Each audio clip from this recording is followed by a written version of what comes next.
And then, of course, the big movement from standing all the way down into prostration, Allahu Akbar, and we go into the prostration. The prostration, of course, being a significant, the most iconic position of the prayer, the position that we know where you are closest to your Lord, and the position, in some ways, I suppose, the physical position that should be the most beloved to us, really, in our lives.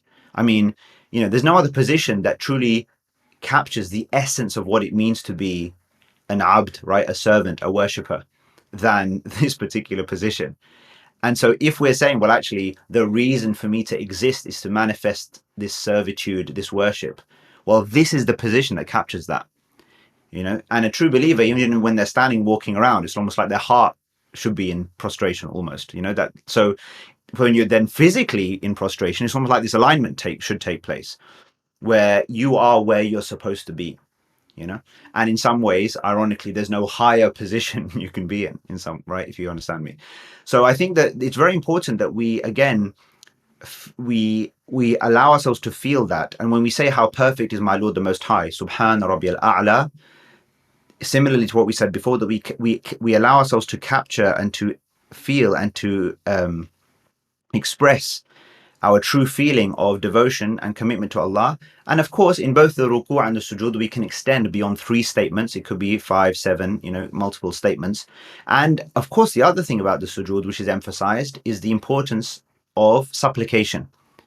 It's extremely common. I mean, one of the most common findings I have found that people have when they've, for example, taken various courses with me on Salah, or we've discussed it, is the fact that, I can actually supplicate in my prostration, I can supplicate before the prayer ends, because culturally speaking, we're very used to the idea of salam, salam, now I'm going to raise my hands to supplicate, as if in the Salah you don't. Whereas, of course, prophetic practice is the opposite. Prophetic practice is to supplicate more in the prayer, and after the prayer, yes, to engage in forms of remembrance, but mostly forms of just remembrance and praising Allah, but not actual active supplications. I mean, yes, 1 or 2 here and there perhaps, but mostly the supplications emphasized in the prayer, which makes sense. I mean, you're in the prayer, right? That's when you would expect to do that. So when you're in that prostration, it's important to take benefit and take advantage of the fact of the supplication, etc. The final point just to mention in relation to the prostration is in terms of the movement between the prostrations, and the fact that we should allow ourselves to be calm and slow in between these movements.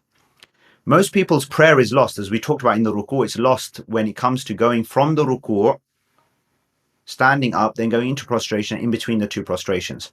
There are many prophetic narrations that indicate that the prayer can be invalidated as a result of not being still enough and calm enough in these positions, between these positions.